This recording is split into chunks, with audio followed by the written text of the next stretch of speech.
বিশেষ করে যুব কর্মীর একটা সুযোগ আছে সামনে। কয় তারিখ থেকে ভাইজান?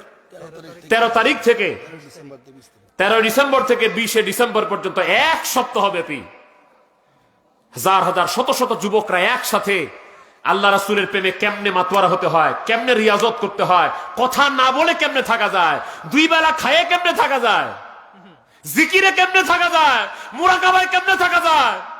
এই 1 সপ্তাহের একটা ট্রেনিং যদি শিখতে চান, জানতে চান যে আল্লাহকে যেখানে পাওয়া যায়, এই অনুভূতি যদি লাভ করতে চান, আমি আপনাদেরকে আহ্বান করব এই ডিউটিটা আপনারা করবেন। বিশেষ করে যুবকর্মীর কোন ভাই, আমাদের শহীদুল্লাহ বাবু ভাইয়ের নেতৃত্বে সারা বাংলাদেশের যুবকর্মী ভাইদেরকে আমি অনুরোধ করছি, আহ্বান করছি, আমি আপনাদেরকে খোশ আমদেদ জানাচ্ছি।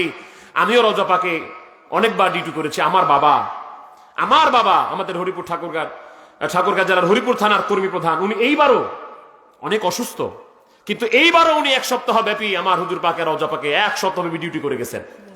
নিয়মিত ডিউটি করেন আমার কিবলাজান হুজুরের কদম মোবারকে বিশ্ব জাকির মন্দিরে। কি স্বাদ, কি তৃপ্তি, একবার করেই দেখেন।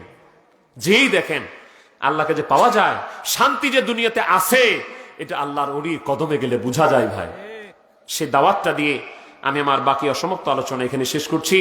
ওয়া আখির দাওয়ানা আনিল হামদুলিল্লাহি রাব্বিল আলামিন। আসসালামু আলাইকুম।